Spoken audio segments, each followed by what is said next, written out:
Behind her skillful expressions and sophisticated writing, there was an unidentifiable sadness, anger, and emptiness. Maybe she gave in to despair and lost hope in anyone. I think that's why she just wants to destroy everything. Yoshimura Ito, the uncrowned queen and also the one-eyed ghoul. This video is going to be particularly special for me, because Ito is a character I really like and is basically my favorite character from Tokyo Ghoul, and one of my favorites in all of fiction. Obviously, it will also be special because I'm starting the Tokyo Ghoul series on the channel with this video. And before I start talking about this character, I'd like to say a little more about Tokyo Ghoul itself. This is a manga and anime that was really special to me in the past, especially during my high school days and all that, because it was a time of change, and Tokyo Ghoul talks a lot about this idea of change and everything, you know. I really liked Ishida's poetic touch in every panel where he put strong emotions, and you could get a lot out of it. This manga truly is a unique experience, and it always gives me chills. I think I could take a whole day just to talk about Tokyo Ghoul here on the channel. Let me know what you think of that idea down in the comments. And obviously, if you like Tokyo Ghoul, I'm going to need you to leave a like to support this video. That's the only way I'll be able to keep bringing more anime and manga here, always with new character analyses. And now, let's get to the video. ETO YOSHIMURA, or Takatsuki-san, is a writer in the world of Tokyo Ghoul, and I have to admit, she already won me over with that. Right at the beginning of the story, Kaneki and Rai start getting closer in the first moments of the series because of the book The Black Goat's Egg, and that's not the only time Ito's books influence the story. In fact, there's a whole lore and several references in the titles of her publications as the story goes on. For example, her first published book, Dear Kafka, is a reference to the author Franz Kafka, whose most well-known work is the book The Metamorphosis. That book is basically a big analogy to Kaneki's entire story, where a man simply wakes up one day as a hideous insect and his life is turned upside down. There are also other books by Ito that have references, like the case of the book The Hanged Man's MacGuffin. Here we have two references. The first is the tarot card of the Hanged Man, which is associated with Kaneki at various points in the story, and the other is about the term MacGuffin, which in fiction means a character, event, or some device in the story that sets things in motion, moving the plot from one point, but in itself it is irrelevant, which in my interpretation is exactly Ito's role in Tokyo Ghoul. Not in Tokyo Ghoul Re, but in Tokyo Ghoul itself, the first manga. In my understanding, Ito, in the first manga, serves as a MacGuffin, an element that, by itself, doesn't represent anything and doesn't have a defined purpose, but keeps pulling the story in a certain specific direction and elevating the plot. And it's really cool that she would be the MacGuffin of the Hanged Man, which, in this case, is Kaneki, according to the title of the book she wrote. So, we already have a whole foreshadowing of what would be coming in the next manga. And of course, all of this changes at the end of Tokyo Ghoul, with the revelation of her identity as the Owl's daughter, and also in Tokyo Ghoul Re, when we see more of her past, the involvement with Aya Jirai, and the whole connection she and Kaneki had during the events when Kaneki became the Black Reaper. But a MacGuffin can also be, in this case, a final object that triggers all the events in a story. In other words, there can be several interpretations of what exactly Ishida wanted to convey with Ito's book. To wrap up this interpretation of her book, the story describes the daily lives of sentenced prisoners, which is quite ironic, considering she was imprisoned by Sasaki Hayes during the events of Tokyo Ghoul Re. Anyway, following Ito and investigating her throughout the story gives us room to notice many details, like, for example, the references to Osamu Dazai, whom she compares to Kaneki. For those who don't know, Osamu Dazai is one of Japan's greatest writers, with a very tragic and self-destructive life story. And this comparison with Kaneki makes a lot of sense, because they're from the same city. But I'm sure the author wanted to convey an even deeper similarity between the tragedies of both figures, in this case, Osamu Dazai and the character Kaneki. There are also several implicit references to how Ito behaves during her writing and research, like when she realizes Hinami is a ghoul just because her mother reads Ito's books, since many of the themes she covers in her books are intentionally appealing to ghouls. She uses literature as a way to communicate with another part of her nature, since she's a perfect anomaly, a ghoul with only one natural eye, different from all the other cases in the story. Artificial ghouls like Kaneki, Takizawa, and the others are completely different cases from Ito. And the case closest to hers, in my opinion, would be the King of the Underground, who was a very ancient ghoul, born with only one eye and who tried to change the world through a revolution against humanity. And later on, she writes her last book, the 10th one, called King Beleaguer. Beleaguer, I'm not sure if that's how you say it. That's Nordic. Which would be King Beleaguer, where she tells the story of a one-eyed ghoul like herself, but who doesn't have a name. And he leads a rebellion of oppressed ghouls against corrupt humanity. And the most incredible thing was seeing how she promoted her work in that story, since she kept the details of the book secret until the very last moment and, along with its announcement, she also revealed herself to the public as a ghoul. The title of the book is also a reference to Norse mythology, with Beleaguer. A reference to Odin, the Norse god who ruled over all and gave up one of his eyes in exchange for knowledge, thus alluding both to his title as king and to the fact that he has only one eye.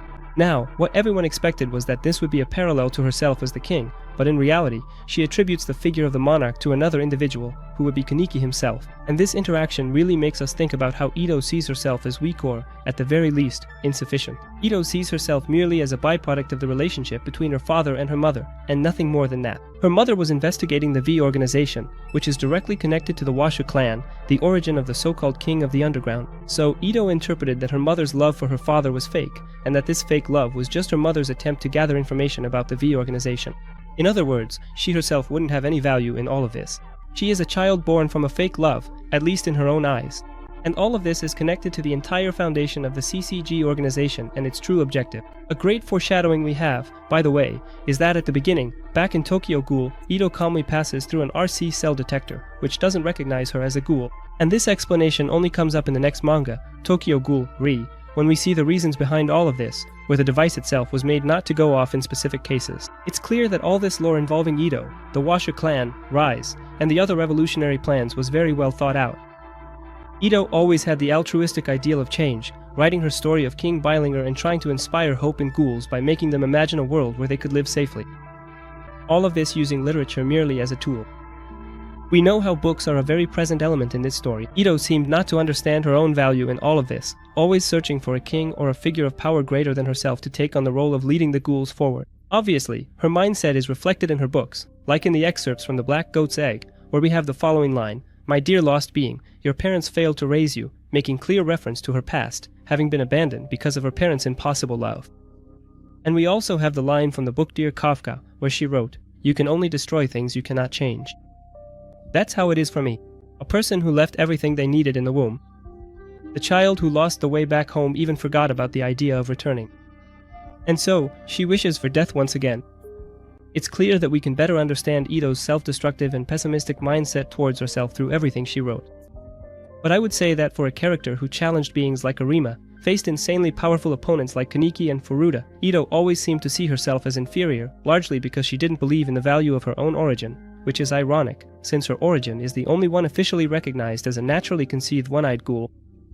That is, of course, until the arrival of Kaneki's daughter in the manga. However, as we saw in her conversation with Kane, Ito has a distorted view of God, always seeing him as a powerful child who made all of reality problematic on purpose, and this directly reflects how she sees her own father.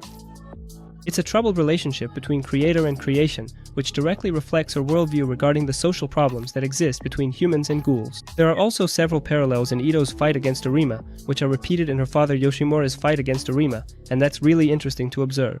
At various moments, Ito seems to play with the concept of the apple and temptation, alluding to power and also to the lack of choice that lesser beings have, always highlighting the possibility of being in God's place, which is really interesting when it comes to the issue of the hierarchy of power between ghouls and humans, right? There's always this struggle.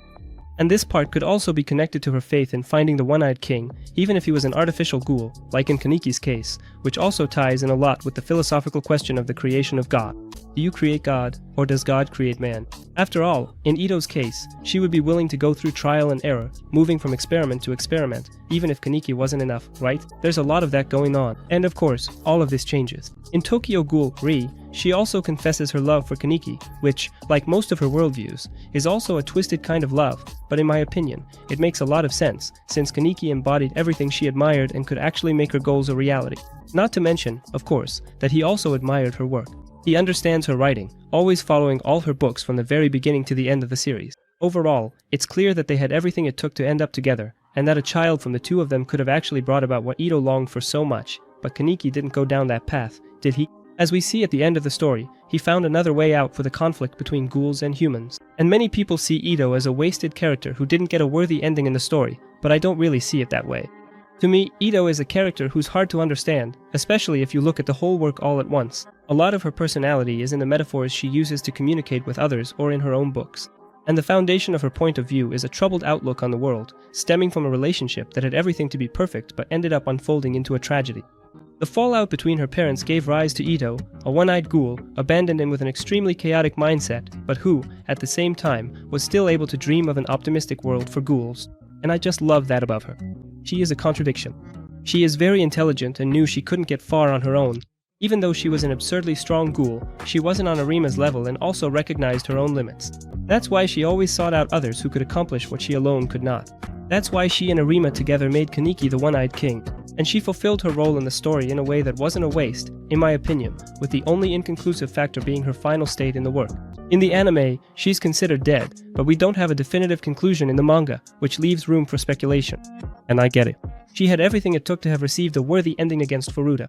Her story could have ended there, defeated because she fought while weakened against a character she had a great rivalry with and didn't know his true potential. But then, out of nowhere, she came back with less than 5 chapters left before the story ended. Yeah, I know. And, well, after that we never got anything else about Ito. So, I don't know, it seems kind of weird that she wasn't even mentioned in the credits, considering she played such an important role throughout the story. But then it feels like Ishida just forgot about her at the end and brought her back for no apparent reason at that moment. But it doesn't even come close to taking away from the merit of how well this amazing character was written. Ito is a great antagonist and still is, probably, my favorite character in manga, both because of her design and her presence in the story, her ideals, and also her ironies and contradictions. Not to mention, of course, all the literary references, which are brilliant. She really just needed a cooler ending, you know, and that's it about Ito.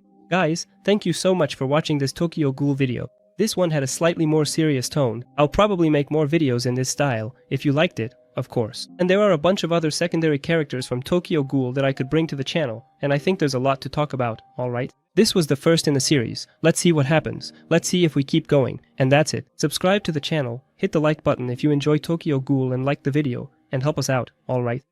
So that's it. Thank you all so much. Thanks and bye.